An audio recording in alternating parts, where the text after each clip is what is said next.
Welcome to Wednesday's Word of Wisdom. He's back! All right. On Sunday, Bishop preached a spicy message. It had us talking about it, stewing over it, had some even thoughts that went deeper. So come on back and see what we've got.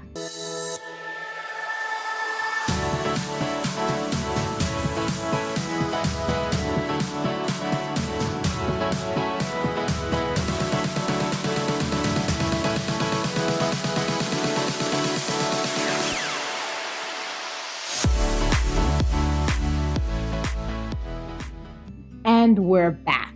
If you weren't here Sunday or you didn't watch Sunday, you missed it. Bishop issued a challenge to us believers. For many believers, we have kind of placated and entertained the idea of Halloween and, the fun side to it. But Bishop dug deep. And Bishop started stirring the pot and giving us some revelation, right? It's not just all fun and games. And so, what do you got?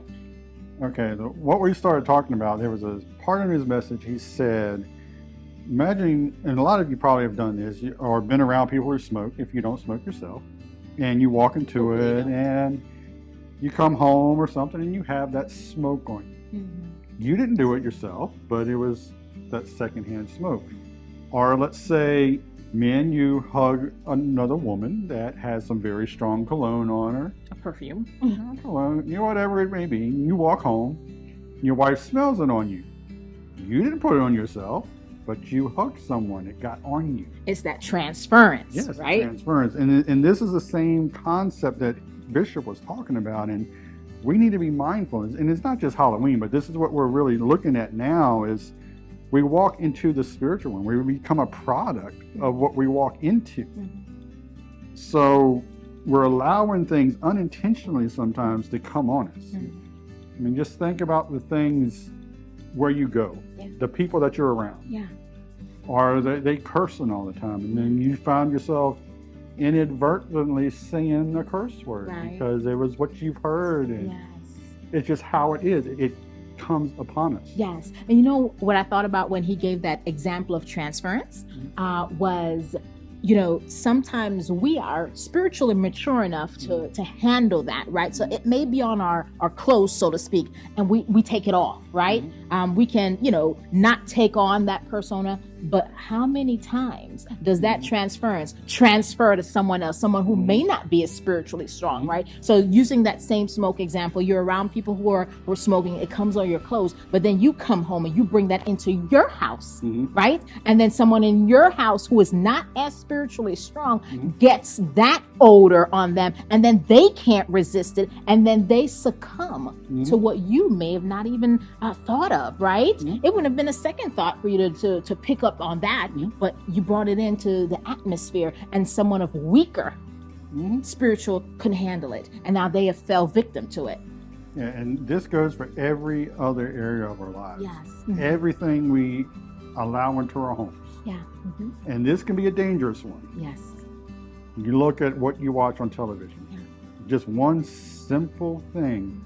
It might seem innocent, but what little things are we allowing into our homes without even knowing it? Bishop said this as well. It's either God or it's Satan. There's no gray area. So if we're not letting God in, what are we letting in? So think about that. And then think about it this other way as well. Are we so spiritually strong in God and the Holy Spirit with us that when we walk into that room, that the Holy Spirit is going to transfer from us to them?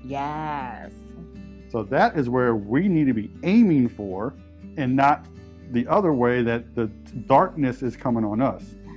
But see, what happens, if you really think about it, light is stronger than darkness. So if we turn these lights off in here, it would get dark, but as soon as you turn them back on, guess what? It gets light again, the darkness goes. And that's how we need to be as believers. The Holy Spirit needs to be so strong in us that we walk into that dark place. People can get uncomfortable because they feel the Spirit. So which one are we today? Are we the ones transferring? are we the ones being transferred into? Wow, that's good. So think about that today. Yes. All right, until next time, God bless you and goodbye.